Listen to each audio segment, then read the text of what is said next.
Hey there, Honors Physics students. Welcome back to another episode of Honors Physics Rapid Review. Today the topic is static equilibrium. We're going to talk about forces in balance. If we look at the picture here, I'll remind you of things we already know here. Let's see, I'm going to find that picture here. The idea of static equilibrium means you have something not moving. That's what static means, right? And if it's not moving, that means it's constant speed. These arrows indicate implication, right? So if it's not moving, it implies that something's moving at constant speed, which is, in this case, constant speed of 0, which implies there's no acceleration, which is just another way of saying the forces are balanced. And so if they're balanced, I can say they're in equilibrium.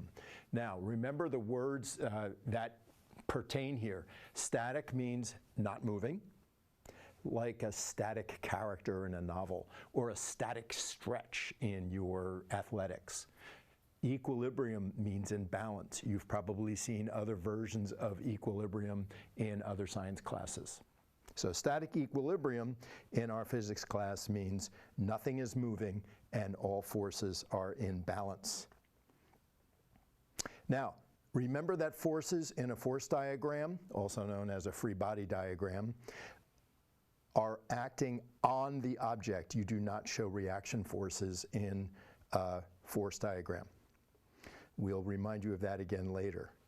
I want to step over to the demonstration table and push down on this book and have you thinking about what's happening here. All right, so I'm pushing down with a force, and the book's not moving. Clearly, the book is not moving, right? So there's no acceleration. So the forces are balanced. Let's analyze that over here. If you look at the force diagram in the picture here, you'll see that I've drawn all the forces, my applied force coming down from the top, and force of gravity pulling down, and a normal force pushing up. We'll get back to those names of forces in the future too, but for now, let's accept that as the force diagram, and of course you'll notice there are no horizontal forces. All of these forces are in balance. Thus, we have static equilibrium. Underneath the dotted line, I have a few other questions that are really not related to the force diagram, right? Those questions are what are the reaction forces? But you won't be fooled by that. You won't include that in your force diagram. Why? Because, as mentioned here, reaction forces are not shown in the force diagram. Okay? So I just kind of emphasize that with a big word on.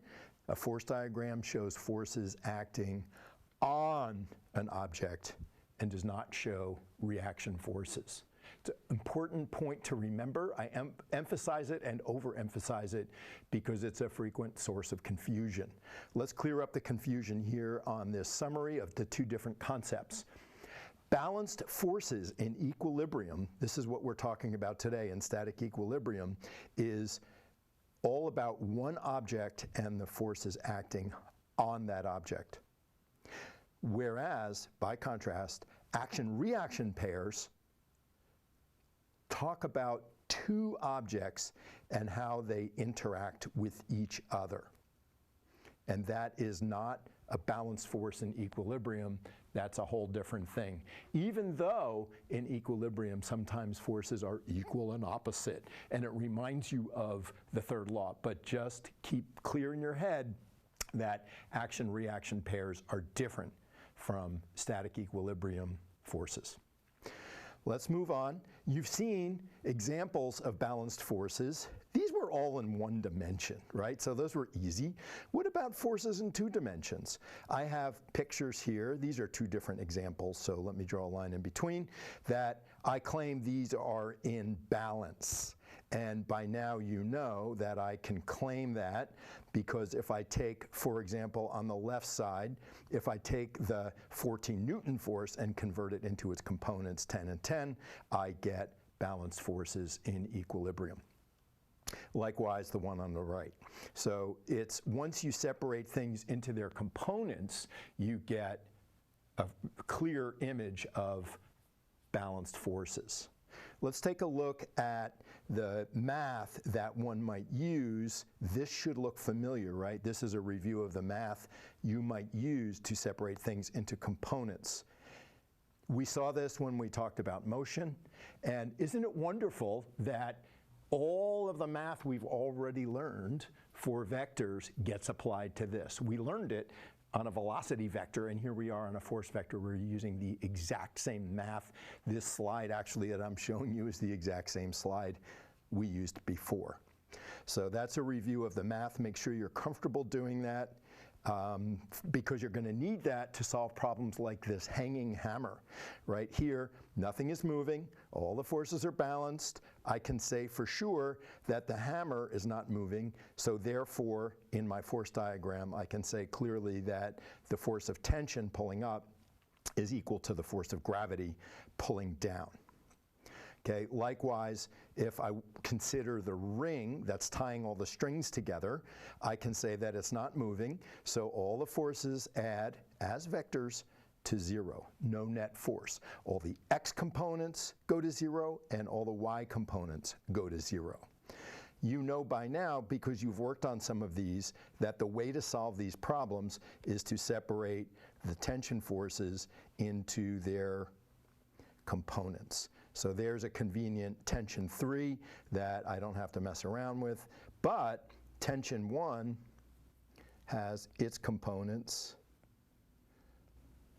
and tension 2 has its components, and now I just have to add all of those together in the vertical direction and also add them together in the horizontal direction, and each one of those considerations should balance out to 0.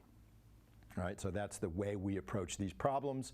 We separate things into their components, we balance them and find out that they are 0 or force them to be 0, and usually you're solving for some unknown.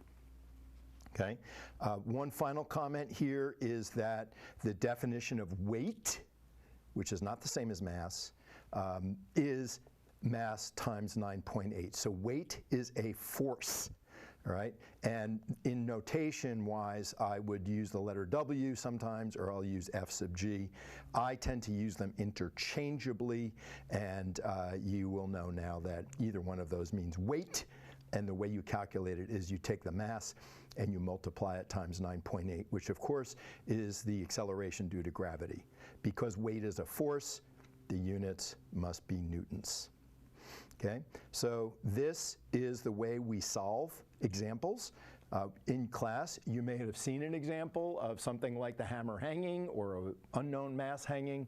I know you've done a lot of homework problems with that, so practice makes perfect in static equilibrium. If you're at all uncomfortable, just make up a couple problems or recheck your homework, and you'll see that the procedure is very straightforward. Components, and then solve algebraically vertically and horizontally. That's all we've got for static equilibrium. Stay tuned next time, we'll have more.